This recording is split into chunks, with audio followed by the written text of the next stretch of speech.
welcome to another episode of Paving the Way podcast. I'm Seth Amoa, aka SA. I'm here with Kenny Jean-Louis, aka KJL, and today we're here with someone very special, one of my former coaches, one of the greatest coaches out of Quebec. Certainly coached a lot of great players now and in the past. Please give it up for Mr. Andy Hertzog. I don't get an AKA anything. AKA the old guy. Merci d'avoir accepté l'invitation. Seth t'a envoyé un message puis directement t'as dit que tu étais d'accord avec l'interview. Donc, je pense qu'il y a beaucoup de coachs ou de joueurs où tout le monde va apprendre de l'interview. So, merci encore d'avoir accepté l'invitation. Pas de problème. Okay. So, the first question is, like, when did you get into basketball? Like the passion? I started playing, I think when I was about 12 or 13 years old. And, it's funny. I started off because I was like the kid in school who had the highest grades but wasn't tremendously athletic. So not Mr. Popularity. And, sports was popularity. And I always lived right near a basketball court. And so I started trying to get good at basketball. And it was funny. I had this thing. I wanted to become the best player on my street. And the best player on my street was a guy 2 years older than me named Alfie Brathwaite. So that was my goal. So then I became the best player on my street. Then I wanted to become the best player in my neighborhood, which was Chamonix and Laval. And I did that. And then I wanted to become the best player in Laval. And this sort of, that sort of thing. And I mean, back then, there were no cell phones. If you wanted to find me, you weren't going to call me on a phone because it didn't exist, but you just went to the local basketball court and 8 to 10 hours a day I was there. Okay. And what high school did you play for? I played for Chamonix High, which is now called Laval Senior High School or something like that, Laval Senior Academy or something like that now. Okay. And after, I guess, when you found out you were pretty good at playing basketball at that age, were you thinking, maybe I'll try and play in college one day, or? Well, here's a funny thing. I don't know if you know this, Seth. I actually quit the Vanier team when I was a player. Oh, you did? Wow. I'm sure no one knew that. And it's not something I like to advertise at the time. Why'd you quit? Something, back then I was living in Laval. Transport system. I mean, the Laval public transport back then was a complete joke. It took me like an hour and a half to 2 hours to get to school and to go back. My classes finished like around 1 or 2 in the afternoon. Practice was at 6. I didn't want to wait around. And honestly, I thought I was going to be in CEGEP 2 years, which I was. And I figured I was going to play university ball. And then when it came to university, I was like a recruit for McGill, and they really wanted me. And so I thought I was going to play at McGill, but I had a lot of injuries, actually, and I just wasn't able to play. Like I told the coach then, I said, if you want a guy who can practice 1 day a week, I'm your man, So because I would play, and then for a day or two, I could hardly walk. So I went back to my old high school, Chamonix High, and offered to be an assistant for the basketball coach there. Oh. But he was more of a football guy. And after a month, he said, you know more about this than I do. You're the head coach. I was 18 years old. That's when I started coaching. And I said, oh, my God. And I better learn about this. And my advantage is I was better than any of the players at the time at the high school. I was 18 years old, and I played quite a bit. But I really didn't know much about coaching. So I started anywhere I could. I started to learn. I read books, I watched videos, I went to basketball clinics. I worked several times at basketball camps in the United States and met people there and learned about how to coach. And a lot of my first ideas about coaching actually came more from the United States than from here. And actually, I've coached since then. I've coached 42 of the last 43 years. I took my first year off of law school because I was afraid of that. And aside from that, I've been coaching every year. Wow. Did when you start coaching, did you always knew that you wanted to be a coach, or it's only when you were, I guess, done playing basketball that when I didn't want to be a coach at all. I wanted to play, and for a few years I was also even a player coach in some senior leagues, What I wanted to do, I didn't know at that age if I wanted to be either a teacher or a lawyer. And I like to do, both of those things. And I could have been happy just being a teacher in a high school, running a high school basketball program, but I ended up being able to do both. Actually, I was blessed that I could, really do both. And frankly, as a coach, you can really reach a lot more kids than you can as a teacher. You're much more directly involved with them, and you can really help them a lot more and help them do something with their lives rather, as a teacher who just sees them in class. Well, was it hard to coach at 18 years old and at the same time being in law school? Well, like I said, I took my first year off because that would have been impossible. But yeah, it was tough. At one point, actually, I was going to law school. I was playing in a league and coaching in two different leagues. All at the same time. Was it difficult? Yeah, I've always been very good at managing my time and stuff like that. You got to be very organized. And I wasn't coaching at such a high level, so none of those teams were practicing 6 days a week or anything like that, So, it just sort of developed. Okay. I want to know something. So as a player, what were you known for? Were you a shooter? Were you athletic? What? I was known for one thing. I had my turnaround fadeaway shot. Hey. And I was known all over Montreal for that turnaround fadeaway shot. I got very upset many years later when, to prolong his career, Michael Jordan started shooting that shot. And to this day, I say he owes me a lot of money because I invented that shot and he took it from me. It was funny, actually. Once my, second year or something at the law firm I was working at downtown, I come back from lunch and a senior partner all of a sudden says, Andy, he says, "What's a turnaround fadeaway shot?" I said, "What?" And he said, "Yeah, we had a photocopier repairman in here repairing the photocopier. He saw your name on your door of your office. And he says, I know that guy. He has the most incredible turnaround fadeaway shot." That's funny. So I had to ball up some paper and go into the conference room and start shooting turnaround fadeaway shots into the trash can. Oh, man. At that time, when you were playing, who was your favorite player in the NBA or NCAA at that time?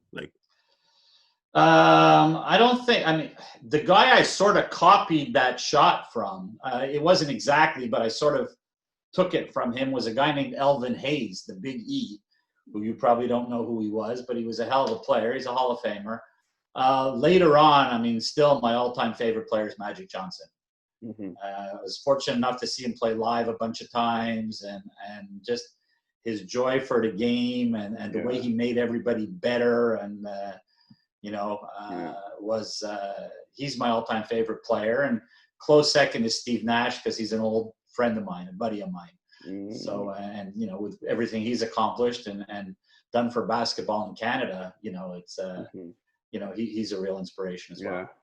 So how long did you coach at Chomedey High, and what was your next step after? I was coaching at Chomedey High. I coached at the Chomedey YMHA.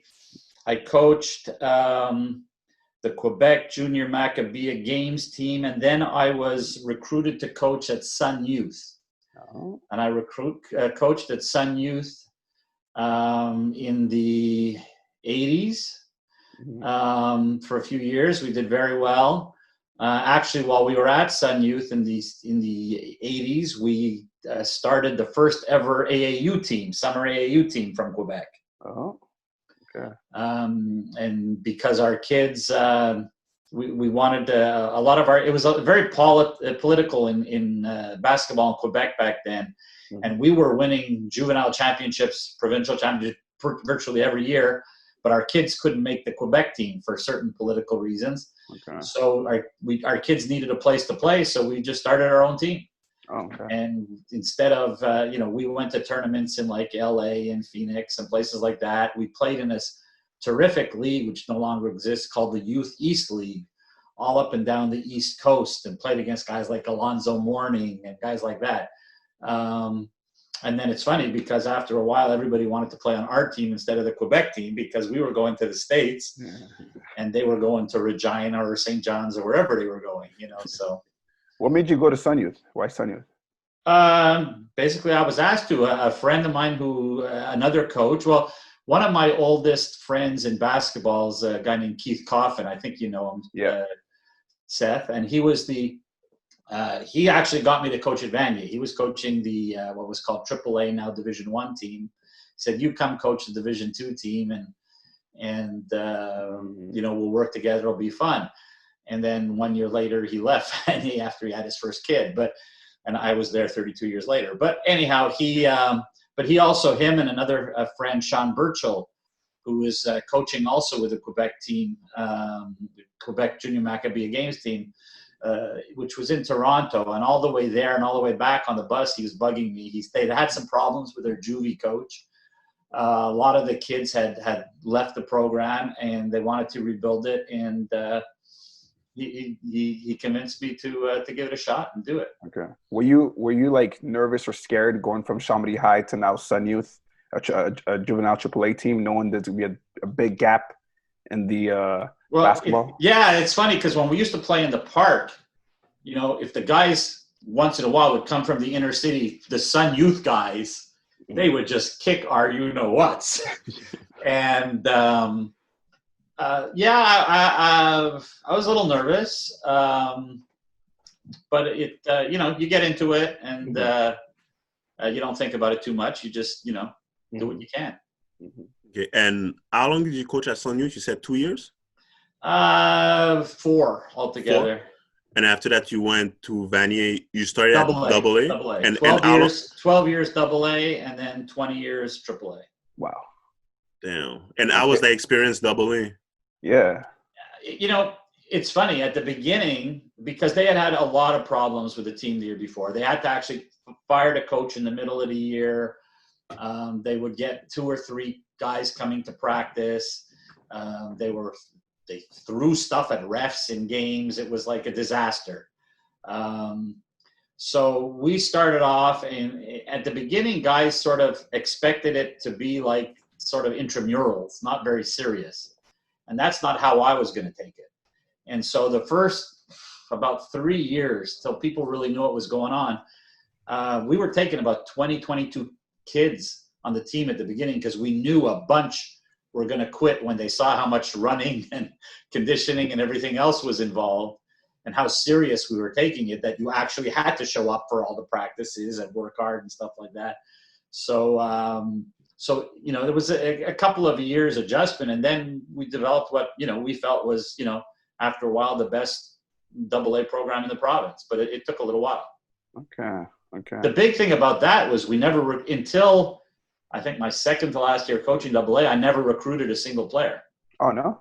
No, why? Whoever Why was not? at Vanier and didn't make the AAA team came out for the Double A team, and you know, and that's who played. Okay, but since they were not, I guess, your player, that you were not recruiting them, how did you make them buy in your, I guess, culture? Well, you know, first of all, I don't think a lot different than anything I've ever done, or even with kids I've recruited. I mean, it's the way you treat them, you know. And the interesting thing, the good thing about kids, CJEP age kids particularly, they're almost men, and they're pretty bright, and they know what's going on, and they know if you're there for them or not, and they know if you know what you're talking about or not. It's not like with 10-year-old kids who don't know anything, you know. Mm-hmm. So you can't really fool them, you know.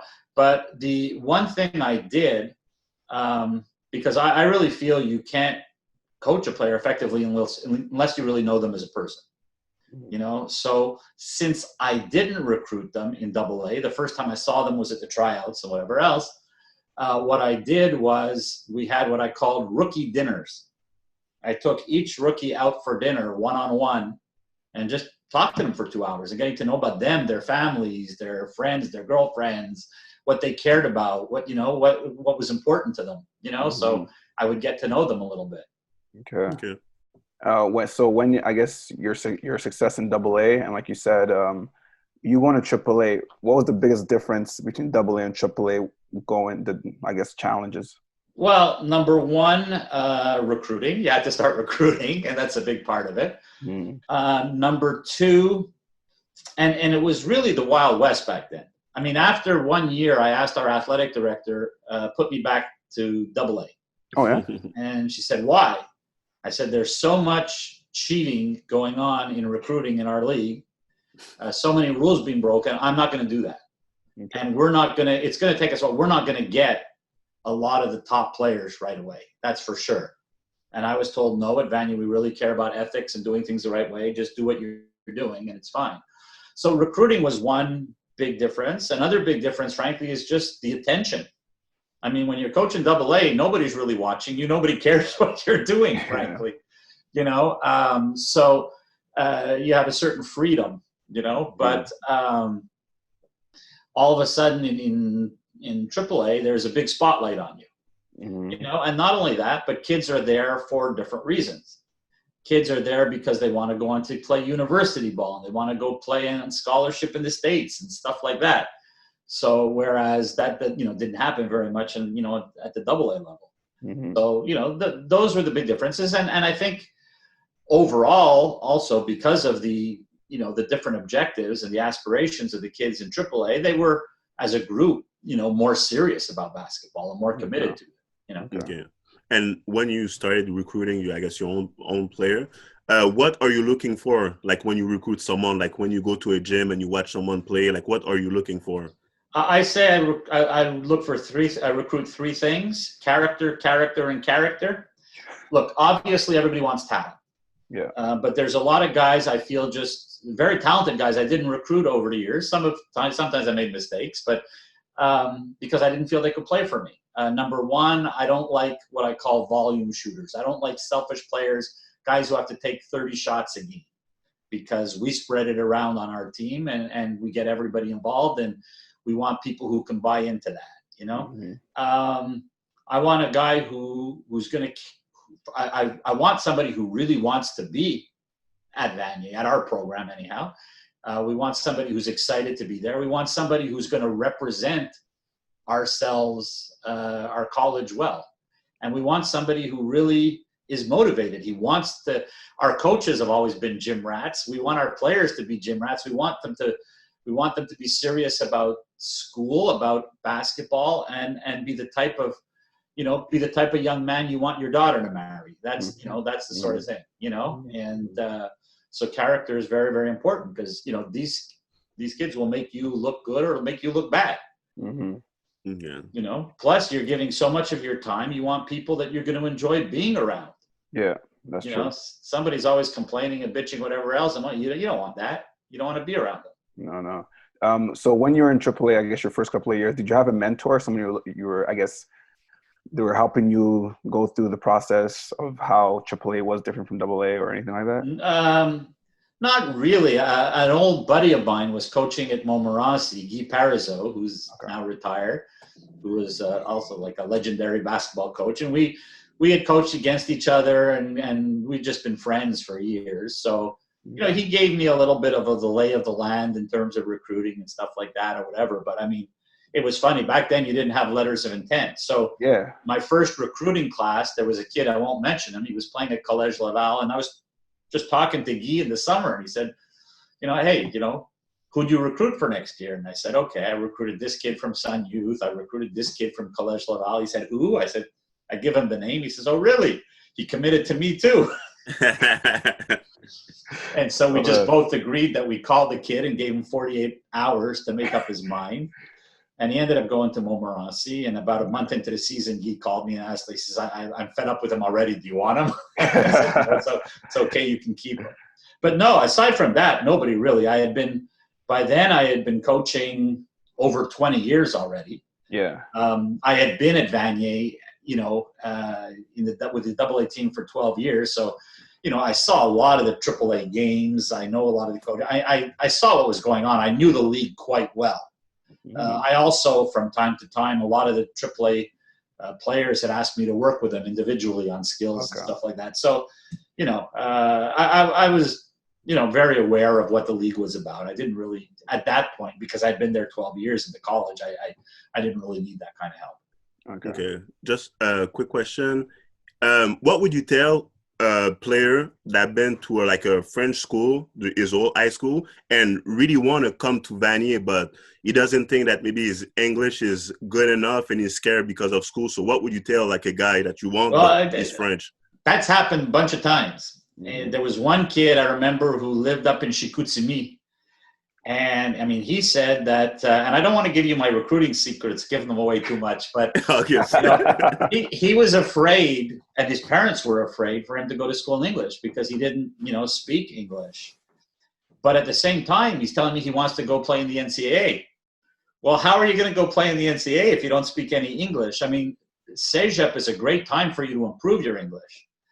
And, one thing I always said, pour le bon, pour le pire, la langue internationale de la commerce, mettant le basket à côté, la langue internationale de la commerce, c'est l'anglais. C'est un atout si vous pouvez parler l'anglais. We had a kid come from Baie-Comeau. He spoke one word of English, okay. And he graduated with about a 90 average. And went on to do very well in university, getting a master's and whatever else. We've had just now one of our graduates, Pierre-Olivier Racine from Gatineau, hardly spoke any English. And, he speaks perfectly well. Now he's going to play at Fairleigh Dickinson University in the United States. Actually, his coach just contacted me yesterday. And, and he speaks, and even actually his parents, his father's English has improved over the last 3 years. We had another kid, Jean-Daniel Mathieu from Trois-Rivières, hardly spoke any English at all. He graduated, ended up going and to a Canadian, an English university and getting an engineering degree. But the kids have to be serious. If you see that they're like a borderline high school student and they're not really serious about school, I wouldn't want them to come from a French school to an English school because it will be more difficult. Now, we at Vanier, we had a very elaborate system of academic support and supervision, and so that helped. So we'll give them all the support in the world and the supervision, but really we look at it, it's an opportunity for these kids to learn another language. Mm-hmm. I was a basketball agent for a while, and I sent players to Europe. I actually had the largest basketball agency in Canada at the time. I had 40 players overseas. And, the fact that I spoke French was a huge advantage when I was dealing with clubs in France, in Belgium, in Switzerland, even in Luxembourg. They liked the fact that they could send me a contract in French, that they could speak to me in French, as opposed to an American agent who obviously didn't have a clue. So having a second language is always beneficial. But, some kids will see it as an opportunity and a challenge, and some kids will see it as an obstacle. And, you want the kid who's going to see it as an opportunity. Yeah. Kenny asked earlier what you saw, when you're recruiting players, what do you look for? My question is, when you're recruiting, I guess, assistant coaches, I know from time to time it changes. What do you look for in assistant coaches, in your assistant coaches? I like always to have a mix of some guys who played for me and some guys who didn't play for me. Mm-hmm. I like to have somebody who was familiar with my quote unquote system, which isn't a system so much, but because it changed over the years, but how I like things done, put it that way, and what's important to me. And I like having, people from who played for other coaches as well and learned other things. I always liked to have, somebody who's very good to work with guards, somebody who's good to work with bigs. I liked our coaching staff to be representative of our team, which was like the United Nations, have people from different ethnic backgrounds. Guys who I thought knew the game, were passionate about the game, who really wanted to put the time in, but also wanted to coach for the right reasons. And that is to help kids get to the next level. For me, I always said the most important thing isn't what the kids do at Vanier, it's what they do afterwards. Mm-hmm. And we were trying to get them ready for that. And try to, and Seth knows this, but there are certain things that are important to me that aren't important to a lot of other basketball coaches. Like, how many times, Seth, did I correct your English while you were there? A lot. And other people's. For me, it's important that if a kid asks for something, he has to use the word please. And then afterwards, when he gets something, he says thank you, and it's manners, and it's all those things. The type of young men they become is the most important thing to me, and what they do after Vanier. So, that kind of stuff is important to me as well. And I want other coaches who buy into that, aren't there just to win games and to develop a resume and, whatever else. They really want to take care of the kids. Okay. And you said that your coaching style may change from year to year. It depends on what? Because you said, I think sometimes your coaching style may change. It depends on a lot of things. It depends on your players. Over 30 years, there have been a lot of changes in the game of basketball. It's a quicker, more athletic game. Yeah. When I started playing, it was a big man's game. And the big men were probably the most crucial to your success.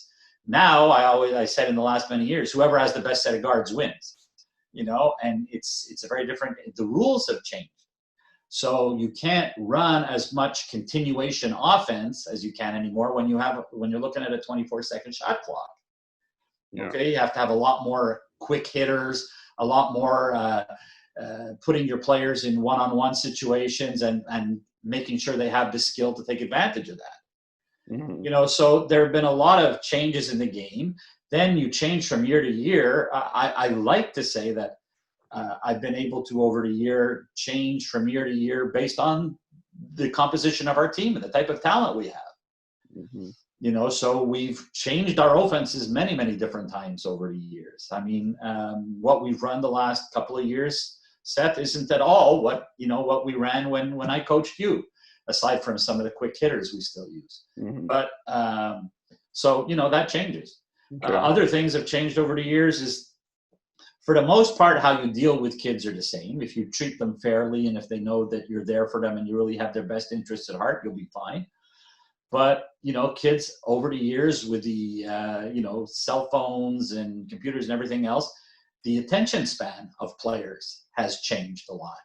So when I started coaching, in a timeout, I could give our kids 5 different sets of instructions and expect that they would assimilate all that and take it onto the court. The last few years, it's 1 or 2 things max that you can tell them and expect them to really apply it when they get back out on the court. Mm-hmm. It's things like that.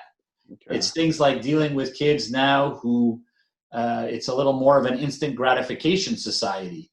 People, they want success right away, and dealing with the fact that now it's not just you and them in practice and games, and now there's all sorts of outside influences because of their social media presence and their friends and stuff like that. Mm-hmm. So Yeah. that too. Okay, I want to know some inside question. Dawson and Vanier rivalry. Okay, where did it? So I'm sure a lot of kids, they don't know where it came from, how it started, and this Javon. So where did it? Hold on, I lost you here. Hold on a second. Okay, yeah. Do you know? So where did it started before me? Oh, yeah? I mean, it started a long time before me. It basically, those were the 2 biggest English schools and the 2 biggest basketball powerhouses. Now, understand, one of the big changes in Quebec basketball, when I played high school ball and when I started coaching, the French schools did not play basketball. I mean, some of them had teams, and the English high schools would beat them by 50 points. Okay. They did not have a clue about basketball. They were into European handball. Oh. And they would kill us at handball, but we would destroy them at basketball. So almost, the greatest part of the province was not playing basketball back then. The French kids did not play basketball. Okay. And that's been a big difference. Now that's, obviously very, very different. Uh-huh. Those games, Dawson versus Vanier, because I know they're pretty big till this day. Listen, Seth, when I started coaching AA at Vanier, the gym for AA Vanier Dawson was packed. Oh yeah, packed. 1,000 people in the gym. Damn. Yeah. Do you go in there coaching differently, or do you still keep the same game? No. You can't coach. You can't coach differently. No. And it's nothing you even mention to the guys because they're aware of it. Okay. Sometimes you'll try to get them ready, especially the rookies. Mm-hmm. That there's going to be a big crowd. It's going to be noisy. So maybe in practices leading up to that, you simulate crowd noise and stuff like that, and making sure stressing that, you know, the communication on the court, guys are communicating loudly, because if they're just talking quietly, nobody's going to hear them, because there's going to be a loud, you know, environment there. Okay. But aside from that, no, I mean, everybody knew, and you just, you know, those were games you really, and still do, look forward to. Yeah. I was winning your first provincial, and also I was winning your first national.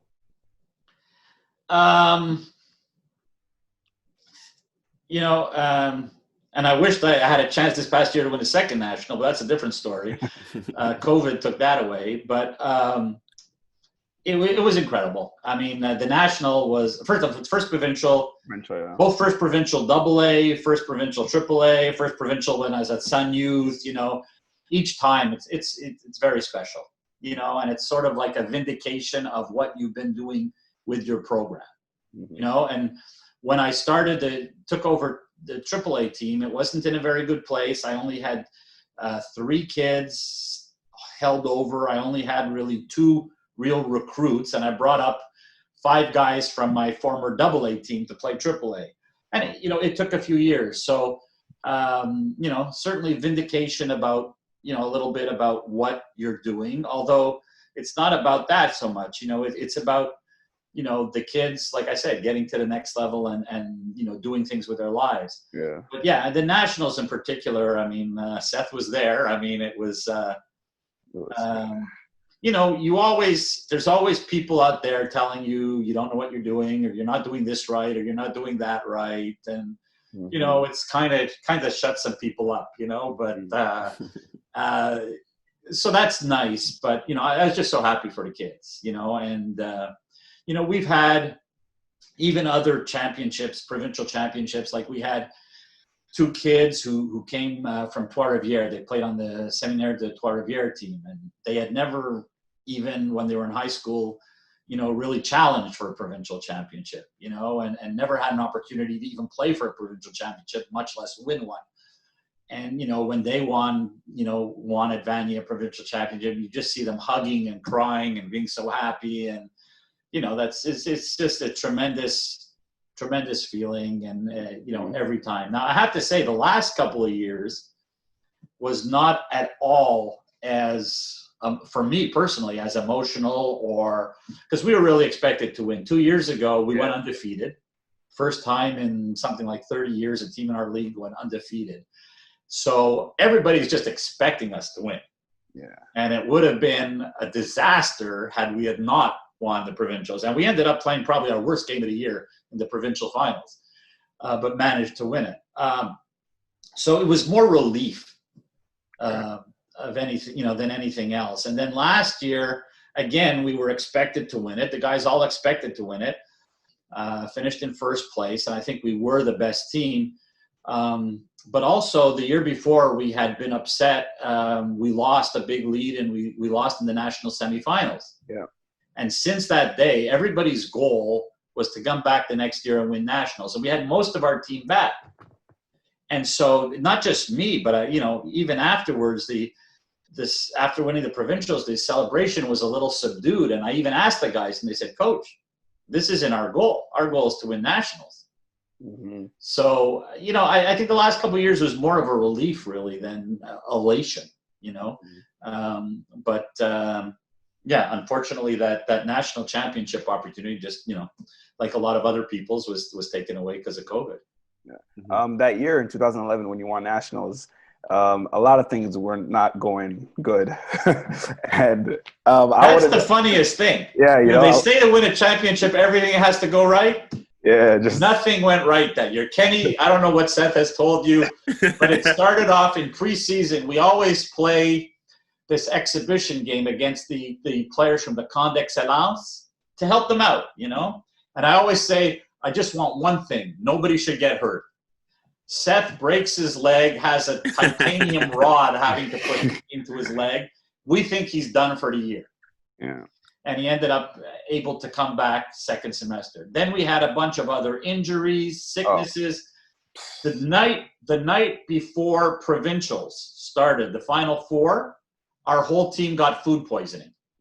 Yeah. Yeah, we were going to go see the quarterfinal games to see who we were playing in the semifinals, and we were going to have to go straight from practice there. The guys weren't going to have time to eat, and I know they need to eat. So I ordered sandwiches from Dagwood's the day before, and I don't know if they left them overnight or what. They weren't refrigerated. Our whole team got food poisoning. Good. Malcolm Henderson, our starting center, or he couldn't even dress for the semifinal game. Yeah. He was throwing up all over the place. Yeah. I remember our AD at the time coming up to me and saying, "Andy, are you nervous?" And I said, "Nervous? I've done this like 100 times. Why should I be nervous?" He said, "Oh, you're white as a ghost." I said, "Oh, I was just in the bathroom throwing up." So we ended up playing a Team Champlain in the semis that we had destroyed both times during the year, and it was the last second shot by Lenny Austin to win that game, because the whole team was sick. Yeah. The whole team was sick. And even when we got to nationals, we were the week leading up to nationals, we had 3 or 4 guys ill. Yeah. We had guys, Jonah was ill, Seth was ill at the beginning of nationals. We had to keep a garbage can next to our bench so that they could throw up into it when they got off the court. I mean, it was crazy. Yeah. How did you keep everything was going wrong. We even the weirdest injury we ever had we had an injury in the celebration Johnny for the provincial championship. Johnny Verone got hit in the eye with a cork from the champagne bottle. Damn. It was his teeth. Yeah, it was his teeth. Yeah. So, I mean, everything was like going wrong. Yeah. Well, how did you keep as a head coach with everything happening throughout that whole year? How did you keep your head like still straight and like, okay, you know what? Let's keep going. How did you not fall off? What's the alternative? I mean, seriously, it's like, you play with whoever's there. We were very fortunate. We had a really, really deep team. Mm-hmm. I mean, when you were looking at a kid like guys like, Gresh Clergeust, or Mikey DeSato, whatever, coming off the bench. Mm-hmm. A guy like Gresh coming off the bench. It's crazy. And you're already starting 3 guards. Or when you had a Ben Milo or Jerome Blake at various times coming off the bench, if you were going a little bigger or whatever. I mean, come on. So we were a very deep team. It's not like if we had an injury or a Jonah Bermillo also coming off the bench. I mean, like I said, whoever has the best guards wins, and we had the best guards. Mm-hmm. And we were so deep at the guard position, it was crazy. I think that year the biggest surprise for, I guess, us, Champlain, was Jerome. Like, where did Jerome come from? Like, he was playing AA last year, and now he come and score like 40 points. Like, us, we were surprised about him. Jerome, he was just a scorer. I mean, he took terrible, terrible shots, and I didn't bother him about it because he made them. He didn't. It seemed like he didn't realize he was playing for a provincial or national championship. Yeah. He thought he was in the park hooping with his friends. He still has, by the way, the record for points in a provincial championship final in Quebec. 41, yes. It was 41, huh? Yeah.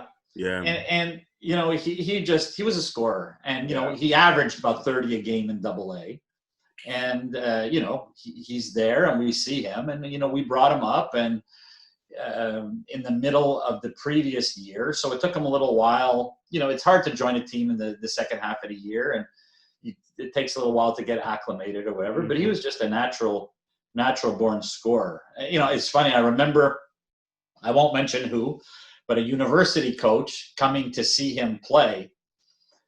And he said, I asked him, he had 38 points that game.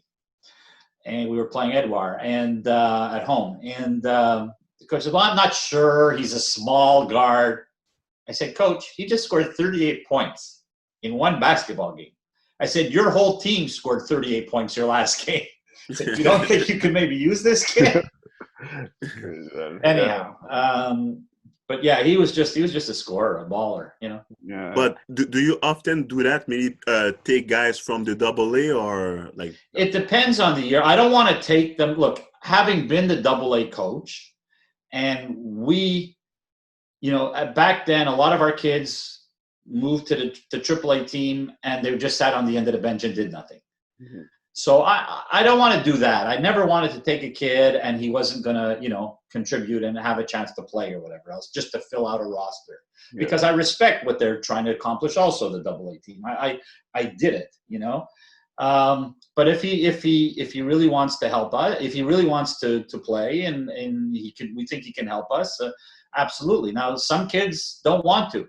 There was a guy years ago, Seth, you might remember, Danny Charlery, before your time. Mm-hmm. He ended up being a CIS All-Canadian, playing out west. But he had to have a part-time job, and he didn't have the time to invest into playing AAA when I was coaching AAA, and he played AA. So that happens. But actually, it was funny because Jerome and I butted heads a lot that year. Yeah. And, at one point in time, he felt that, maybe, I wasn't respecting him, that I thought he was quote unquote a AA player, and I said, hey, then I'm just a AA coach, and we came to a good meeting of the minds and a good understanding. And he realized, that I did respect him as a player, and we worked things out. Yeah, definitely. That year, what one of the biggest surprise was that you didn't get Coach of the Year, which I remember, and I felt like who cares? Well, I did. Okay, nice of you, but we did, So and I know, like even I think the past year you got Coach of the Year, but I know you got Coach of the Year last year, the year before. Yeah, 2 years ago. Yeah, 2 years ago, provincial and nationals. Yeah. How did that feel? How did that feel for you? Yeah. It felt great, but I'm actually, if I could have traded that for the national championship that year, I would have made that trade in a heartbeat. Okay. I honestly also would have preferred that Kareem Mané get National Player of the Year that year rather than me get Coach of the Year. It's nice, obviously, but what does it mean? It's something people vote on. It's nothing that you necessarily earn. And, plus I've always said there shouldn't even be a Coach of the Year award. It should be Coaching Staff of the Year award. Mm-hmm. Because it's not just you.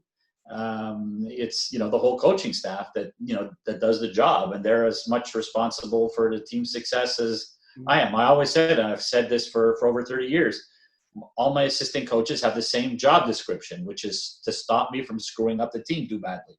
So that's, and that's a big job, frankly, so, yeah. So actually the one year that surprised me more than, than any other time in terms of not, quote unquote, winning the Coach of the Year was one year we had a terrific team and we had the Buckleys and all those guys, and we lost like the whole starting five. And we lost like 6, 7 like terrific players. And the next year, everybody thought we were going to be in last place. And we ended up first place all year long and won the provincial championships. And the guy who got it, his team didn't even make the playoffs. So after that year, I said, well, it doesn't really matter because I'm never going to win it. It just doesn't matter, Yeah. But you don't do it for awards. You don't do it. And frankly, I think one of the biggest problems I felt with coaching in Quebec, and it's gotten a lot better, but there were too many people who were in it for their own egos. They wanted to win championships, and they would use kids to help them win championships and feel better about themselves. And it should be the opposite. You should be there for the kids, to help the kids. It shouldn't be about you. And I hope my program has never been about me. It's been about hopefully the kids and trying to do right by them. That's the most important thing. Okay. You just mentioned Kareem Maine. How did it fit? Yes. Maine. For the Americans, they say Maine, but Kenny, you should know better. Come on. Okay.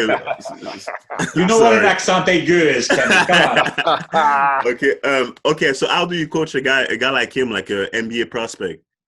Well, he wasn't always an NBA prospect. Although, frankly, when he came to us, he said that was his goal. And of course, in my mind, I'm laughing a little bit because, that doesn't happen very often. But, his arc of development, it was incredible. I don't know if I've ever seen anything like that in 42 years of coaching. His work ethic is unbelievable. He obviously has natural gifts. He's a sponge in terms of wanting to learn the game and learning the game. He's got a great mind for the game. But I mean, listen, he didn't start for us until 2/3, 3/4 of the way through his first year, because he had to learn. Like in high school, he could just go through the whole team and dunk and do whatever he wanted. And, you know, in Cégep, first of all, you have to play with a team. You have to learn to run an offense. There's something called weak side help. And there's big men. If you just, you know, decide because you can take your man anytime you want, you just, after 2 seconds into the offense, you're going to go to the basket. Well, there's going to be help there and there's going to be problems. So he had a lot to learn. And to his credit, he did. And I remember that we were on a bus trip to Saint Foy, second semester. And, you know, I said, you know, I really see in practice that you get it now. You understand how we want to run the offense and how to get everybody involved. And we had a good talk about it. And I said, okay, I'm taking the leash off. He says, what do you mean, coach? I said, just go play. He says, are you serious? I said, yeah, just go play. You know what to do. He's, thank you. And he went like that afterwards, you know. But he had to go through that. You know, he had to go through the, you know, it's funny. I don't know if you ever heard the old expression, who was the old question about basketball, who is the only person who could ever stop Michael Jordan? You know the answer to that question? Dean Smith. Dean Smith, his coach at North Carolina. So for part of one season, who's the only guy in Quebec who could stop Karim Mané? That was me for about 2/3 of one season, you know. But you know, he never complained and never never groaned about it. He just got better. He just got better every day, and it's been, you know, an incredible experience to see that development. Unfortunately, this past year has been nuts. Okay, I mean, I've personally heard from 21 NBA teams. We had as many as 60 NBA scouts at one of our games when we're playing the tournament in the States. First time we played at Brébeuf here, I mean, there were 4 NBA teams there to watch Kareem at a local game here in Montreal, in addition to NCAA teams, whatever. We have, and we're the only team who does it, we have an annual workout just for university recruiters in September for both American and Canadian universities. And we broke our record this year. We had 12 different NCAA Division I schools there just for that one workout, you know, plus another about 8 or 9 Canadian schools. And then the following week, there were some guys who couldn't come on that Saturday. So Wednesday, Thursday, Friday, Saturday, and Sunday, we had NCAA Division I coaches in our gym. And it wasn't only just for Kareem. We have a lot of other talented players, and some of the coaches were there to watch some of the other guys.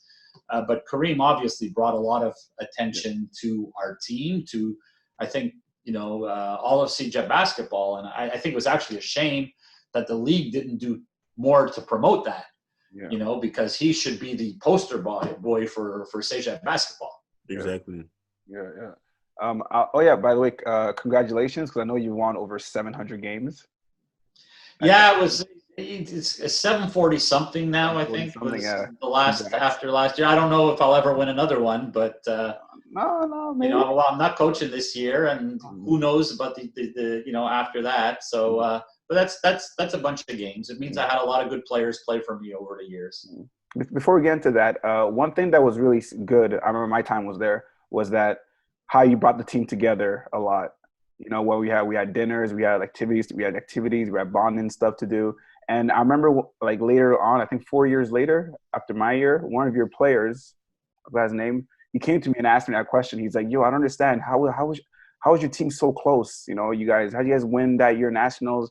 And I was like, seriously, Andy, we did a lot of things together. Well, you know, I wish I could take credit for that. Okay. But I do the same sort of things every year. And some years teams are closer than others. Okay. So it's a lot to kids and what they do off the court and stuff like that. You know, yes, we do certain things. Again, some of them were my ideas. Some of them I stole from other people. Like we have done since about 2010, I think, we've done a team retreat. That was not my idea. That was Steve White's idea. Coach Steve White. Okay. Now, his idea and my idea of what it developed into something very different than what he wanted to do. He wanted to make it more of like a corporate retreat. Mm-hmm. And more like meetings and discussions. And I just felt with kids at that age, if they're sitting in a room all day, they're going to go crazy. They need to be active and stuff as well. So we've changed it a lot over the years. We've learned from it, but it was a terrific idea, and it still is a great idea to help the guys get to know each other and to become friends or whatever else. And yeah, we try to encourage other things like team dinners or going to a movie or going to different activities or going as a team to do a clinic for an elementary school or a high school or whatever. It's anytime you can get all the guys together and doing things together, it's it's beneficial. Okay. And why you just said that you're going to take a year off? Why is that? I know you coach 42 years straight. I'm just wondering, like, you don't think I earned it after 42 years? No. Honestly, a lot of it is health related. I have a bunch of just different health issues that have come up. And this past year was very, very difficult for me. People didn't realize, like, just to get there, the things I had to go through sometimes it was very, very difficult. And frankly, I don't think, I have certain expectations of myself as a coach. I only know one way to coach. And that's putting a lot into it, treating it like a full-time job, even though it's a part-time job. And I'm just not physically, I don't think I could do the job that the kids deserve for me to do right now, and again, it's always been about them. Plus, frankly, listen, if anybody thinks that Vanier will decline because I'm not coaching, they're going to have another thing coming because Faras is going to do a tremendous job.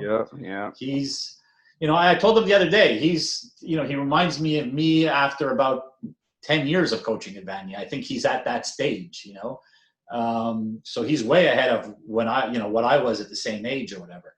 So I think he's going to do a terrific job. And, he's got a great basketball mind. He loves basketball. He's terrific at working out guys. He's got a great head for the game. He's got good coaching experience, and he's going to do a terrific job. He's going to do a terrific job. They may be better off without me, frankly. So, but if anybody thinks that, and I'm sure, some of the other coaches in the league, when it comes to recruiting, oh, wow, he's not there anymore. It's not, Vanier will be fine. Mm-hmm.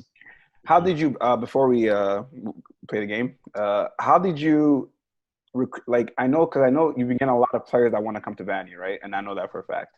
How do you select or pick who you choose? You have a lot of great guys with a lot of great characters. Yeah, like I said, a lot of it is character, a lot of it is fit. Some of it is filling certain needs. Like, for instance, we found a few years ago that everybody was zoning us because they couldn't guard us man on man. Mm-hmm. So we needed to recruit a couple of three-point shooters, some zone busters, But I think also just a couple of years before I coached you, Seth, I had a very hard lesson to relearn. And we had been pretty successful in sending guys to NCAA schools. And because of that, we had kids from all over the country and even from other countries wanting to come to Vanier. Mm-hmm. And I took some very talented kids from particularly Toronto, but from Calgary, from Nova Scotia, different places in Canada. But when they came, it was really mostly all about themselves. They didn't care about the program, about the team. It was about them getting their scholarships. Mm-hmm. And I honestly got to the point where I felt, am I too old? Like, they're not buying in. Am I too old now that I can't communicate with kids anymore? And I was ready. I was about to retire right then. Mm-hmm. And I said, I got rid of everybody. I kept 2 kids, local kids. And I recruited this class of a bunch of guys I just wanted to coach, that I was going to want to coach. That was your class. Oh. You and Lenny and Ben and Jonah and all these guys. And I said, if I can't make it work with that group, I'm retired. And the reason, honestly, that I've still been coaching the last few years, Seth, is you and your team. Ever since I started with you guys, I had fun every single day of coaching afterwards. You know, it was, you know, sure, there were difficult days and days where things didn't go right and whatever. And you've seen me get mad a few times, but you know, I had fun all the time. And that really, you guys saved my coaching career. You really did. I was coaching a Seth. Okay, here he goes. Seth, well, first of all, you know, Seth was our sort of Swiss Army knife. He could do almost everything. Wherever he needed him on the court, just go there and do that, and he could pretty much do that. But Seth, honestly, like, and he'll be the first to tell you, he had a lot of growing up to do. Yeah. You know, and so we butted heads at times. Particularly, there was a very difficult period when he was just coming back from his injury, his third year, and you know, it didn't go as quickly as he would have liked, and certain things happened, you know. But you know, like I said, I mean, he was a pleasure to coach, just like the other kids on the team. We had just a terrific bunch of guys. We actually had most of them together at my place for last summer for a barbecue and a swim, and because Lenny was in town from North Dakota, and we tried again. We had I think 9 or 10 of the guys there. That day. Yeah. I think next year we'll have our reunion, Nationals reunion. That's for a fact. Yeah, we should have a 10-year reunion for that. Okay, so now can we play a game? Or Yeah. I hear it's a little game. Actually, as long as it doesn't require any athletic activity on my part, we're okay. No. So I guess it's part of the game. Which this is a debate that's been going on Facebook, and I know Ben. I was talking to Ben about this, talking to Lenny about this, Fosu, a lot of guys about it. Which class do you think? I don't want to say better, but which class do you think was I guess better to you in terms of, I guess, basketball? And was it 2000? Basketball wise, it's so hard. I mean, 2011 or 2000? I got 2011 or the one that 2000. Well, there's another one before that you're forgetting about, and I forget the exact year. But Damian Buckley, Damian Buckley, Paget Barrage, Jerry Sedabaugh, Colson Senna. Yeah. Talent-wise, just pure talent-wise, that might have been the best group. Okay. So, you know, but you know, and it's funny because you always have these discussions. Yeah. And I remember them, and a lot of those kids came from Sun Youth, and they were having a discussion with me. And they were trying to tell me that their team at Sun Youth was the best team of all time from Sun Youth. And I said, no. I said, a team I coached in the 80s with Angelo Vertsumis or whatever else was the best. And they said, no, impossible. And I remember them calling Henry Wong and saying, yeah, Henry will tell you. Henry said, no, it was that team in the 80s. You know, so each team is different. Each team, I mean, we had a terrific class, a group, for the last 3 years that accomplished, you know, some things that in our league have never been accomplished. You know, I mean, becoming the first team in about 30 years to go 30 years to go undefeated, 2 league losses in a total of 2 years, back-to-back provincial champions. You know, that's special. Yeah. You know, being a national champion and winning nobody's ever, yours was the only team ever from Vanier to win both a provincial and national championship the same year, because Keith Coffin's previous year lost to Dawson in the finals in provincials and beat Dawson in the finals of nationals. So they weren't provincial and national champions. They were only national champions. So in terms of what you guys accomplished, is certainly in terms of championships, nobody's beaten that year. You know, that was the best year. In terms of league play, well, nobody's beaten the undefeated year. I mean, I mean, they're both tremendously talented classes, and you can't really. It's not fair to compare one against the other. You know, I'll leave it there. Okay, and put it this way: I would coach either one of them again most happily. Okay, and win a lot of games doing it. I get you. Okay. And my game, you have to name your starting 5 from PG to center. Like you have to name,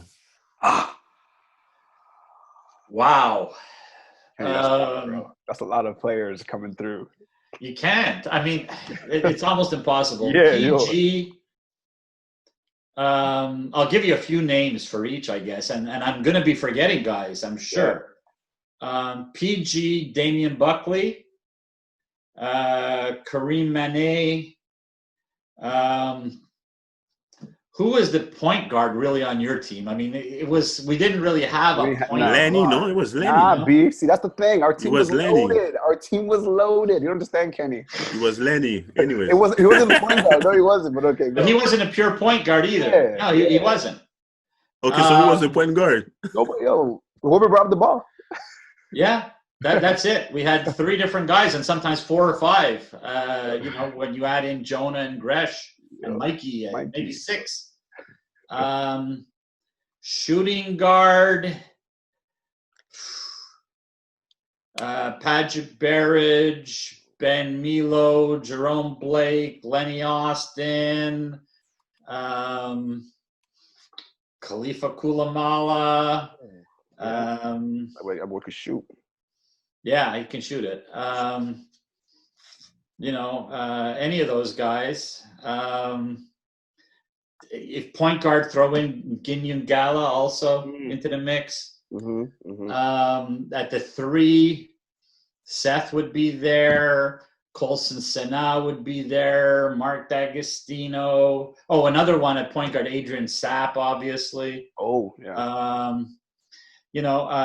3, Josh Kulamala.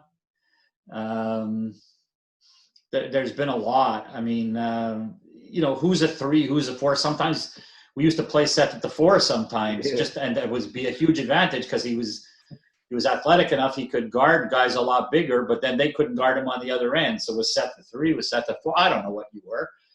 2, 3, 4, really.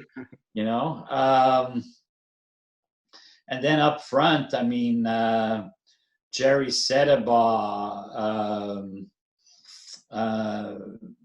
Pierre-Olivier Racine, at the 4 also now Chris BQ, who we've had the last couple of years. Haris Elizovic, a very good player. Michael Fosu at the 4 or 5. He wasn't very athletic, but one of the toughest SOBs you'll ever meet. Him as well. I mean, Malcolm Henderson was a very, very talented big man as well. So that you just can't say, oh, excuse me, 3 or 2, 3, Dwayne Buckley as well. Yeah, I forget about that. I mean, 1 year, Damien was All-Canadian and won Male Athlete of the Year at Vanier, and we named his brother Dwayne Team MVP. Yeah. So, yeah. I mean, listen, that's why I've won over 700 games at Vanier is we've had a lot of good players over the years. This 4 I had in mind that I thought you would have named, but I guess you didn't. You didn't name, but it's.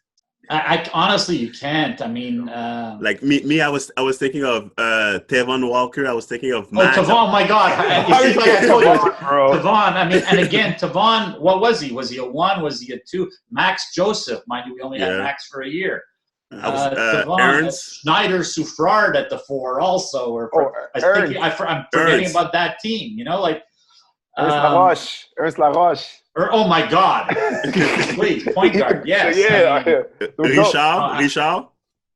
Which Richard? Ade? Yeah, there. Funny story about Richard. He started off as our team manager. Oh, yeah. He didn't make our team at the beginning. Oh, Rich. And he was our team manager, but he practiced with us. And he just, he ended up as his last year with us as team captain. He went from team manager to team captain. Yeah. So yeah, I mean, there's just been so many great players. I mean, how could you forget Tevon or Ernst Laroche? Guys who have great pro careers overseas, and I mean, it just it shows you can't pick. That's a lot of money. Just 5. Okay, Kenny. Listen, Andy, I appreciate your time on being here. You've done some great things over your coaching career, and you're a good coach, but you're even a better person, and I appreciate you, for all the times that we spent while you're coaching me back in the day, and even to this day, we still keep in touch. That shows how person you are, and I really appreciate your time on being here. Well, the big thing I wanted to do at Vanier was to create like a family atmosphere, and Vanier is for the last 30-some years, it's a family, you know, and we'll always be family, and you know that. Yeah. And that's, I think, the biggest thing. If I've accomplished anything, that's what it is. Yeah, and there's a lot of players that have come through Vanier, and like I said, you paved the way for Quebec basketball. Helped pave the way at least. And till this day, there's a bunch of players that are still playing that I know that went to Vanier before me, and are still good. So that just goes to show you how well you've done. You know, that's a big part of their their lives at Vanier. So what you're telling me is we can count on you to be at Alumni Day this year. Is that it? Yes, I'll be there. Okay. Kenny. Donc, Take care. Good merci. job, guys. Keep up the good work, eh? Kenny, go. OK, merci encore d'avoir accepté Ça me fait plaisir. l'interview. Okay. And to our listeners listening, don't forget to subscribe. Once again, I'm Seth Moa, a.k.a. SA. I'm Kenny, a.k.a. KJL. And stay tuned up for our next episode.